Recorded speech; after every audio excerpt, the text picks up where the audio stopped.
Dr. Josh Axe is the co-author of the Biblio Diet. He's also the host of the Dr. Josh Axe Show on YouTube. Massive following, from what I hear. Millions joining you every day on YouTube to hear about. Everybody's interested in how to be healthy. Yeah. Yeah, well, they should be. You know, I was looking at the statistics recently. America ranks 70th in the world in overall longevity and overall health. And there's a lot of people today who have hormone imbalances, digestive issues, chronic pain, heart disease, cancer. All these numbers keep coming, especially in our kids today. And, you know, I wanted to write a book and start teaching people how to heal based on the Bible. I believe the Bible is the greatest book ever written, not just for our spiritual health, but also for our physical health. There's content in the Bible about what to eat, about farming, about how to heal naturally. And so I think that we can heal this entire country if we follow a diet based on the Bible. Turning to the Bible as a source of wisdom is fascinating when applied, as you point out, outside the world of spirituality. I mean, it is a cumulative knowledge of thousands of years. And I've often said it's like tradition can't bind you, because we've made a lot of mistakes in human history, but it certainly should inform you. Yeah. Like, there's a reason something survives for thousands of years. There's a reason we have traditions. It's trial and error. Yeah. And the Bible is an accumulation of that wisdom. Yeah. Well, you know, one of the things we see today is, and it's crazy sometimes it's political. I know you've seen this on the show. I've been a big part of this MAHA movement of Make America Healthy Again, a big supporter of RFK Jr. and going to Washington, D.C. and trying to help inform lawmakers on policy and what we need to start doing. And but no matter what political side someone's on, no matter what somebody believes about health, generally the Bible has great wisdom. And there's, you know, one thing that I notice with a lot of people is there's a lot of confusion out there. There are so many different diets. You've got paleo, you've got vegan, you've got carnivore now, you've got keto. There are a lot of different diets now. So how should people decide or know what diet is best for them? And I really believe that God's wisdom, he lays it out in the Bible in terms of here are the best foods for us to eat. And, you know, I think that there are a lot of foods that are mentioned in the Bible that today, things like the American Medical Association and the pharmaceutical companies will say, no, stay away from those foods. But the Bible says they're healthy. I'll give you an example, a few of those. Red meat, raw dairy, salt, consuming lots of fats, you know, those sort of things. So we see that the Bible, and here's another one, bread. You know, almost none of the diets have bread anymore. But the Bible really goes through and says, you know, these foods can help you heal. These foods are healthy. And there's really a big difference today between the foods that like the bread we eat versus the bread that Jesus ate. Yes. You know, today our breads are much higher in carbohydrates, much higher in a protein called gluten. And so a lot of people are having allergic reactions. A lot of people are gaining weight on this type of bread versus if you go to the ancient grains bread, one type is called einkorn wheat. This sort of wheat is higher in fiber. It's higher in quality protein. It's easier to digest. They did a process called fermentation. So now you can absorb and digest all the nutrients. And so there's a lot of foods that the Bible talks about are healthy and healing that today, due to our modern farming practices and modern processing, we've sort of ruined the foods. Raw dairy is another one. You know, people are getting put in jail for selling raw dairy products, but people have been consuming raw milk and dairy since the beginning of time up until about 100 years ago when pasteurization came into play. So there's a lot of foods today that people are missing out on that could help them heal, but due to sort of a lot of these modern policies and modern misunderstandings, they're not getting in their diet anymore. I was just on vacation a few weeks ago in Hawaii, and my wife and I went on this big long hike. It was Haleakala and Maui. It takes about an hour and a half to drive up there. And I was like, I want to listen to something. So I found some podcasts. I've always been on the search for like a good history podcast. And I found this one. It was okay, to be honest. And it was about, it really was a narrow focused history. And it was entitled like, What Did the Romans Eat? I was like, I'm going to listen to this. Yeah. And he was talking about bread, to your point. He's like, the bread that the Romans ate is not even conceivable to the bread that you eat today. Yeah. It was grainy, crunchy, rocks sometimes in the bread. You break a tooth in the bread. And it was just it was a far cry from fluffy white bread. Yeah. Oh, yeah. Yeah. And there are, you know, one of the things that sourdough, so my wife, we know, Carrie Underwood did a post, my wife said, and we know them, they're from Nashville too. And she saw them doing this post over COVID when there were all these lockdowns. And my wife was like, I'm going to start making sourdough bread. This is like in 2021. And by the way, the number of people making sourdough now at their house and homesteading is going through the roof. And I started doing all this research on sourdough bread, and it's crazy at how much more nutrient dense it is. I'm talking about at least tenfold in a lot of cases, because if you buy your regular bread today, you're absorbing very little of it. There's actually something that binds to the minerals. It's called phytic acid. So when you eat just regular bread today, you're absorbing almost none of the minerals, none of the vitamins. Versus when you ferment something or do Ezekiel bread, which is sprouted and fermenting basically unlocks all of the nutrients. So now you can absorb them. So you are getting so many more nutrients consuming a bread that is either sourdough fermented or sprouted. I seen RFK recently. He was on Fox News with my friend Rachel Campos Duffy talking about his diet. And he was talking, and I'm probably pretty much in the vein of whatever the popular diets are, they wash over me, meaning that's how much I consume. I'm not overly focused. Yeah. Maybe at my age, I think more. I try to eat a ton of protein. Yep. And I try to eat as few calories as possible. Yep. That's basically what I do. And that pushes me into, I think, some good choices. Yeah. I eat a lot of yogurt or dairy or cottage cheese. I eat a lot of meat. Yeah. Right. I don't eat a lot of carbs, and I probably should be eating more vegetables. But he was saying something that I hadn't heard about, and it's not really washed over me in the way. Talking about fermentation. Yeah. He was saying, I eat a lot of fermented stuff. He said coleslaw, kimchi. What's so good about fermentation? Yeah, well, it's high in probiotics. You know, today we are bombarded with antibiotics. In fact, most people don't think they're getting many antibiotics, but 80% of the antibiotics given in the United States are given to livestock. So if you eat dairy from a conventional animal, you're getting antibiotic residue in your body. All of these hand sanitizers, all of these chemicals sprayed even on our food, like chlorine, those have antibiotic properties. They're killing off good bacteria. This is a big reason why we have such a rise in autoimmune disease and kids' allergies. I mean, think about how many, like the allergies kids have today versus 50 years ago. It is so much different today, and it's because all of these antibiotics kill good bacteria in our gut. 70% of your immune system lives in your gut. So if you don't have good bacteria, you can't absorb nutrients. Actually, probiotics create nutrients that you don't even have. So there are a lot of reasons why it's critically important, detoxification of your colon. So when Robert F. Kennedy Jr. is saying he does a lot of probiotic-rich foods, things like yogurt and sauerkraut and kombucha, these foods are replenishing the good bacteria, which is good for digestion, absorption of nutrients, numerous things. And really, it was the ancient way of preserving food. Preservation, because they didn't have refrigeration. And so today we get very little fermented food in our diet, but it's probably one of the number one things, if not the number one thing, to heal your gut. In addition, I wanted to go off of something you said there. If people are wondering, what are a few things I can do right now? Increase your protein intake, lots of meat. In fact, one of the things we cover here in the book, The Biblio Diet, is Solomon, the wisest man to ever live along with Jesus, the number one thing he ate was meat. In fact, there's something in the Bible called Solomon's Provisions where he goes through what he ate every day, and it was like lamb, beef, elk, all this wild game. So number one, get more meat. You want to consume, for most people, 30 to 40 grams of protein 3 times a day. So a lot of protein. And then vegetables, fruits, healthy fats, and fermented food. Those are kind of the Fab Five we all need more of. All right, the book you've co-authored is The Biblio Diet, looking back to the Bible, to the wisdom of the ages and what they ate.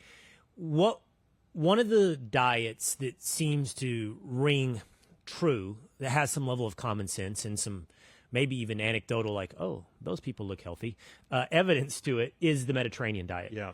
A lot of fish, a lot of oils, a lot of nuts. Does that have a lot of overlap with the Biblio diet? You know what? I would say of all the diets, it does have the most overlap there. I will say, though, here's where they're different. One of the reasons we wrote the Biblio Diet is we wanted to write the diet for especially for Christians. For Christians saying, I want to eat the diet most aligned with God's design for me, it is the Biblio Diet, number one. A lot of people are following a paleo diet. The paleo diet is based on this sort of evolutionary principle that's very anti-Christian and untrue. And I've actually had a lot of people who followed a paleo diet. It was bad for their body, eating a lot of raw nuts and seeds, eating a lot of pork, eating a lot of butter and bacon. It just is not a great diet for a lot of people. The evolutionary tie-in that you just talked about with the paleo diet. Let me see if I know that and understand that. I have read and been taught that one of the big leaps forward in humanity was the growth of the brain. And in order for the brain to grow, it required a ton of protein. So the minute that we started, I guess, the ability to hunt down big animals, we weren't just hunters and gatherers, but we actually had big excess food, excess protein, excess meats. It allowed us to advance with bigger brains. Is that what you're alluding to when you talk about the evolutionary approach to the paleo diet? It is. That's the evolutionary idea. The Christian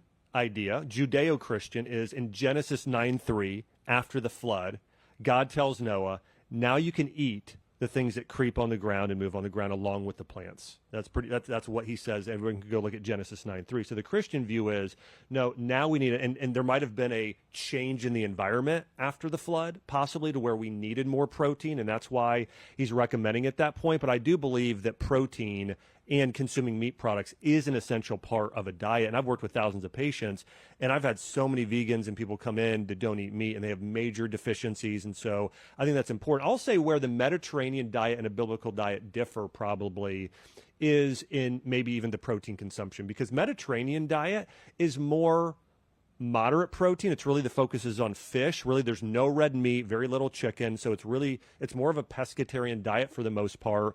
Whereas a biblical diet really promotes a lot of grass-fed organic meat products that are red meat. And I think this is important for iron for women. It's the highest source of creatine, so very important for building muscle for men. CLA is in there. It has anti-cancer benefits. So I would say that's probably the biggest difference, is sort of actually a biblical diet promotes more protein and more meat than a Mediterranean diet is probably one of the major differences. All right, so what's your approach to pork? Do you eat pork? Absolutely not. Really? No, absolutely not. No, and here's why. I don't believe it's a sin. I don't believe we're under the law when it comes to eating pork. However, I do believe God said don't eat pork and shellfish just because they're not healthy. Science proves this today as well. Pork is anyone can go look this up. Pork is the number one carrier of parasites in the entire world. In fact, if you're going to get parasites eating food, by far your greatest chance is by consuming pork. And so in pigs, they have a digestive system similar to humans that's known as a monochamber digestive system. So they digest very fast, but they store toxins. Cows, bison, elk, all of these other chickens, many of them, like cows, have a multi-chamber digestive system. It takes 24 hours for them to digest food. They don't store toxins. So that's the big difference. Is we call them bottom feeders or scavengers when we talk about shrimp and pork specifically. They store toxins like parasites, like bad viruses, like bacteria. And so that's the big reason why I tell people not to eat pork, is that I believe that you have the greatest risk of getting a pathogen if you're consuming pork. And I just think, chicken, beef, more nutrient dense, a much better option there as well. So this ties us into the past and the present and perhaps even the future. As I mentioned, I think there's a lot of wisdom in the ages. And if there's a reason that was written into the Bible, you shouldn't eat pork or you shouldn't eat shellfish, is my belief at the time is there was a reason at the time, because it was one of these carriers of great diseases, and it was about health, and it's codified and turned into a way of life. But as we move along, modern scientists and inventions, we know how more appropriately to prepare and cook pork, and it's not as dangerous, and so it becomes something more palatable to the modern diet. So let me ask you that in combination with, how do you reconcile that, yes, this is wisdom, but wisdom can adapt to the ages? I do believe until very recently, lifespans have expanded. We have been healthier until recently, right? Yeah. If we take this over a great arc, you compare us to our ancestors, to the 1500s, the 1400s, our lifespans are longer. They dealt with violence and a lot of other things, and not the advent of medicine and hygiene. But we did make great advances. Sure. And so how do we account for the advances? And for the record, I do think something changed in the last half century where the advances almost started to eat themselves. As you talk about, we've over-processed things. Yeah. But we can't ignore that we did make advances. And did those advances not help us to understand, you can make, for example, pork a healthy part of your diet? Yeah, well, I think, let me just say this. If somebody's going to make an argument that pork is a healthier form of meat, they're going to lose every time. I mean, there's no way you could compare pork and its nutritional value to salmon, to bison, to even pasture-raised eggs. I mean, it's gonna. So my point is, it's gonna be low on that. By the way, the reason I don't eat it often, I find it my fourth meat. So it would be chicken is probably the number one consumed meat in my household, followed by red meat, followed by fish. Pork is like, we haven't had pork in a while. But every time I do eat it, it's like I forget high in protein, low in calorie. It's a chicken-esque type of meat. Yeah, so I'll tell you a quick story. So my cousin's a hunter, and he went on this hunt and killed a wild boar. And this is when I was back in college. And he saved a bunch of it, put it in the freezer, and ate it for about a month. And then at the end of the month, I saw him. He was walking around with his shirt off, and he had these yellow lesions all over his low back. And I'm like, hey, what have you seen what's going on there? He's like, yeah, it's just some sort of rash. Well, it turns out he had a parasitic infection that was so bad it was coming out of his skin. And this was wild boar, the cleanest of the clean boar. He cooked it into sausage. I mean, it was turned into sausage. So here's what I would say is that one, is it possible that somebody could really cook pork well and do wild boar and they're not going to have any parasites at all? Possibly, but also there's even things like I mentioned antibiotic residue, parasite residue. I don't think that it's generally healthy. Do I think some people can get away with it if your immune system's healthy, you're physically active? I think people can get away with it. And there's no doubt that cooking it properly, your chance of getting these types of infections goes down dramatically. I still don't think it's, let me just say this too. Shrimp is another example of this. It's the highest food in dioxins in all of the ocean. In fact, there's studies on this saying it's the dirtiest food in all of the sea. So that being said, it's still, there's still carriers of toxins, but can we get away with more today? I absolutely think we can. But I do, going back to this, really think that the Bible is sharing a lot of wisdom here in terms of, hey, here are the best foods to eat. There's a lot of foods that the Bible talks about. One of the foods it talks about the most is pomegranate. Today we've seen it contains a compound called ellagic acid, which helps boost something called your mitochondrial health, which is probably the number one thing you can do for longevity. It talks about figs. This is an amazing healing food. It talks about extra virgin olive oil, of course, sort of the Mediterranean diet, as the number one oil for healing. And when you look at studies in terms of the best oil for your health, by far, nothing else even comes close. Olive oil is the best. So again, I think getting back to the way God designed us and eating more real foods, especially locally and that are organic, there are great benefits there. And, one other thing I'll just share too is there are so many people today that are suffering from major health conditions, whether it be cancer, heart disease, diabetes, being overweight. And I think a biblical diet gives them their greatest chance. My mom had cancer. My mom reversed cancer naturally following a diet based on the Bible combined with some functional medicine wisdom. She juiced vegetables, she ate lots of pomegranate, wild salmon, lots of herbs, used essential oils, and was able to do that. And my co-author in this book reversed Crohn's disease and ulcerative colitis following a biblical diet as well. So let me ask you about this, because we are focused on the Biblio Diet, but in part, it's not just, and so I don't want you to think that I'm just diminishing it to the wisdom of the ages. It's the wisdom of the Bible, in particular, of those ages. But I was talking about how we saw advances in human longevity and health there for a while.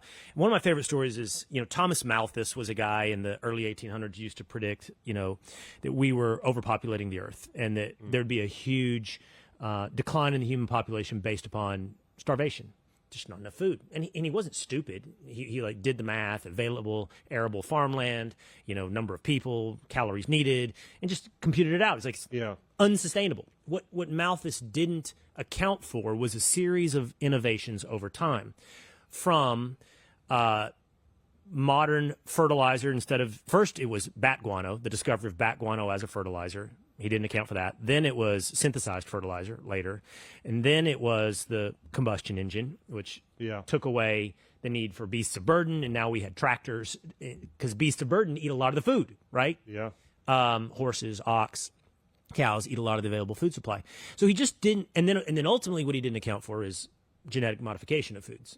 Wheat stalks that went from 3 feet tall to 9 feet tall. Yeah.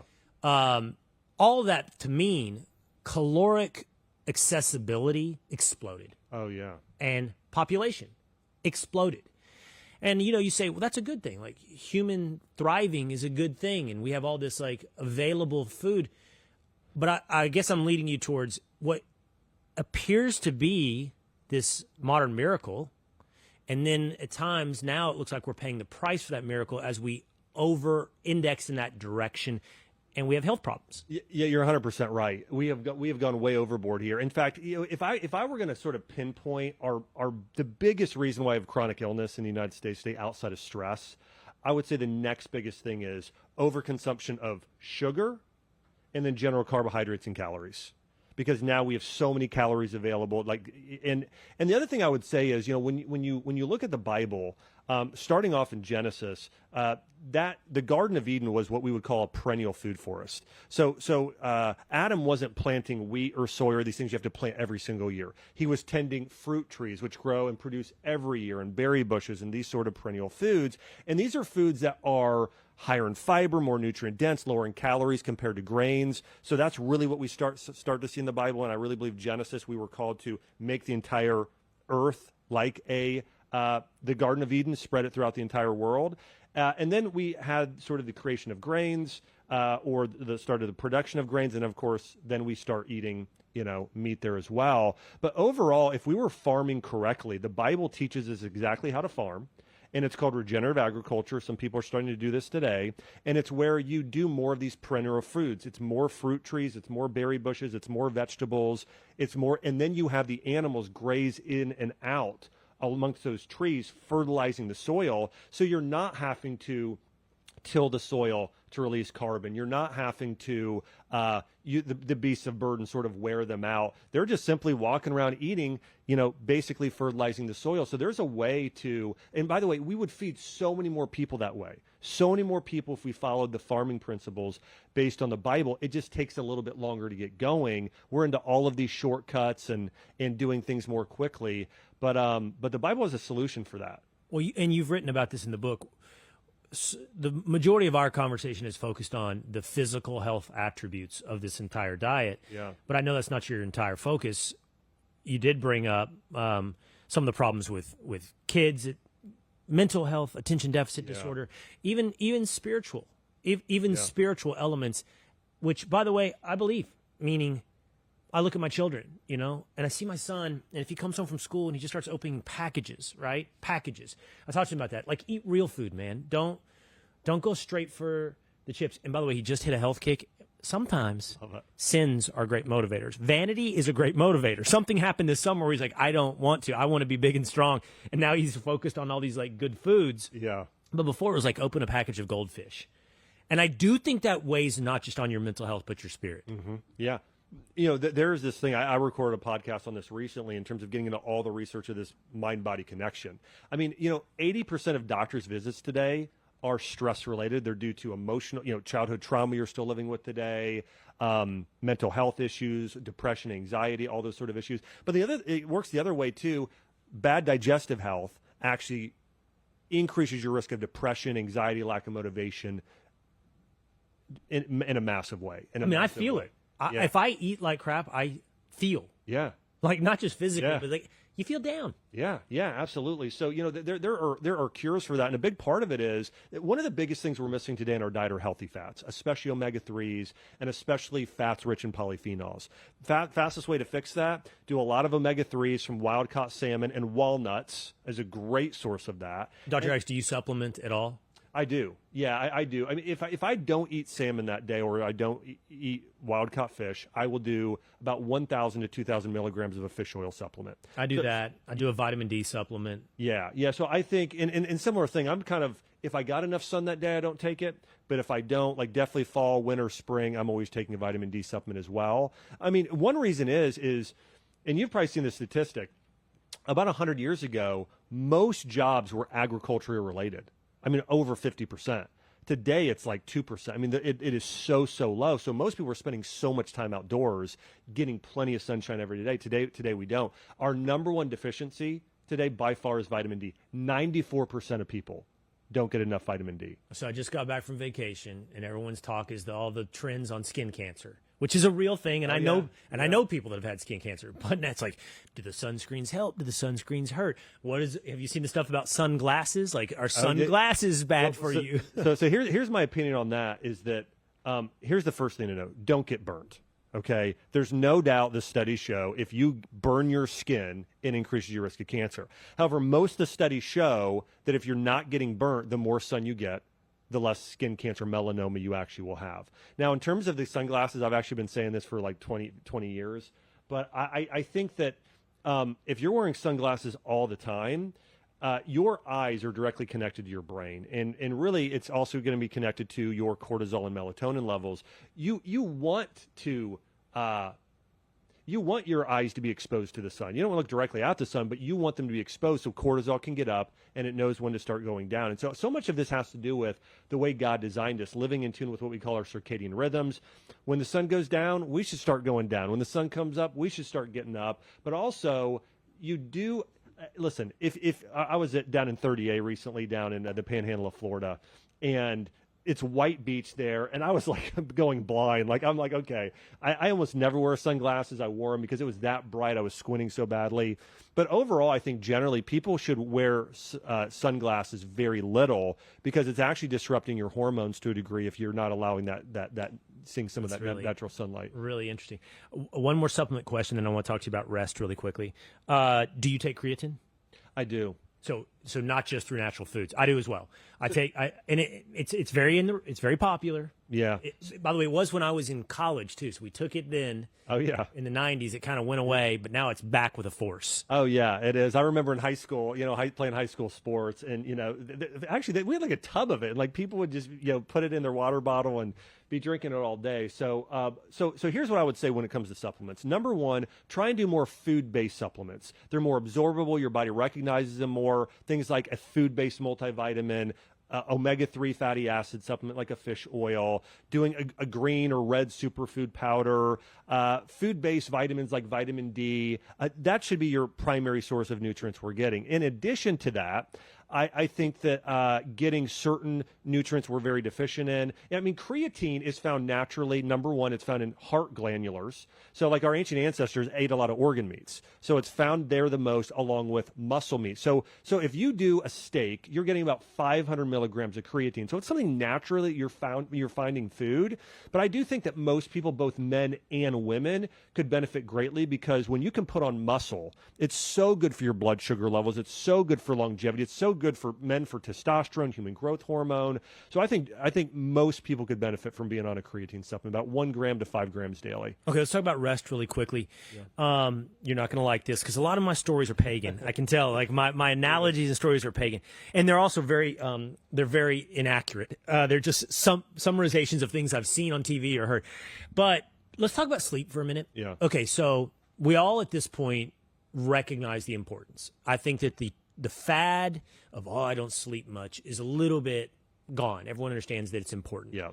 So, but how and how much is the question. So there was a time, and I'm just going to ramble here for a minute, but, 8 is always in our head. 8 hours, 8 hours, 8 hours.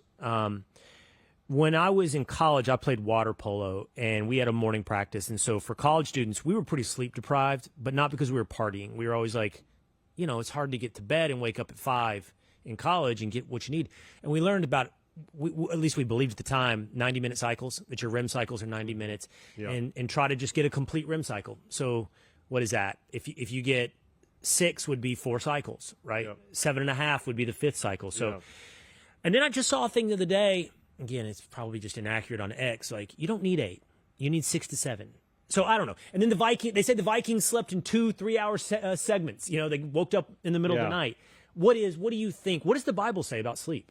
Well, I think, again, it's all, listen, the three-man world religions believe that we came from the dust of the earth. We were made from mud. We're literally made from this earth. We have a deep connection to God's creation. In fact, when we go to heaven, we don't go somewhere. Like, heaven is here. This world is going to be remade into a heavenly place. That's what the Bible teaches.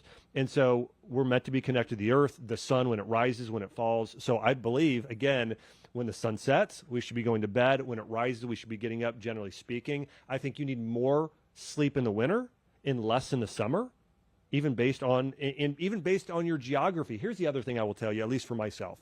When I was in college, I would fall asleep fast. And I would sleep through the whole night without waking up once. Same. And then I would wake up. Today, I hate to say this, like sometimes it takes me longer to go to bed. Sometimes I wake up at 3 a.m. Sometimes I wake up at 5. And I'm not sleeping as deeply, as strongly. And when you're younger, you're more resilient as well. So I do think that younger people can probably get away with more. But some of this stuff catches us up to us later. I think that people can get away with, the research shows, 7 hours of sleep if you're sleeping that long and you're sleeping well. Okay, but I think for a lot of people, they're not sleeping. Your deep sleep should ideally be almost 2 hours, and so should your REM sleep. for a lot of people, and I know this because I track mine with an Oura Ring with a device here. That's about what it should be, and that's what I think the research shows. For a lot of people, they might be in bed 8 hours or even 7 hours, but they're not getting that deep restorative sleep. And the other thing is just listen to your body. 80% of people say they're tired. So if you're tired, listen to your body. You need more sleep, or you need to be less busy during the day. And that's another problem. It's not just the lack of sleep. Most people fill up their schedules from the second they wake up to the second they go to bed, and they're rushing through their entire day. But the only counterpoint to that is sometimes being tired leads to being tired, I feel like. Do you know what I mean? Like, yeah. Those days that you sleep in, maybe on a Saturday, and you're lazy and you don't do much that day, I kind of find myself like, I'm tired all day. Sometimes, like, when I get up and I get going and I get to work out, that creates a momentum that carries me through my day. And I think there's two things to consider there. One is sometimes when we get neurologically in a fight or flight state where our body starts releasing cortisol, that doesn't mean that you shouldn't be resting then. I think you can get your body up, you can take caffeine, you can take stimulants, or you can just emotionally sort of energize yourself or work out and allow that cortisol to be released as well. But sometimes when our body is tired, when you sleep in, I think your body is like, okay, finally, let's go ahead and stay tired. Let's go ahead and try and recover today because I know what's coming up. So I think our bodies are really smart. And you write about that. You write about the Sabbath. I do. Like the day, like let's take today. Let's recuperate today. Well, I think we should take a day a week and just not work, not rest, devote it to God and family. And I think it's very, very healing. I think, rest is when our body regenerates. If you think about it like this, our bodies have all these little batteries. They're called mitochondria, and they produce cellular energy. They run our organs. They are what give us energy. Most people are very depleted in this sort of, imagine my grandparents had this golf cart, and when it got low on batteries, it kind of putted along and barely made it. And most people are running like that. This is why, women have so much hypothyroidism today, so many women, why men have low testosterone. Part of it is their cellular energy and mitochondria are so low, they don't have energy to run and fuel their organs. And so that's something I have a virtual practice, and I take care of a lot of patients where we go through, here's exactly how to heal these root issues. And for a lot of people, it's their body doesn't have enough energy. What's fascinating stuff. Dr. Josh Axe, the book is The Biblio Diet.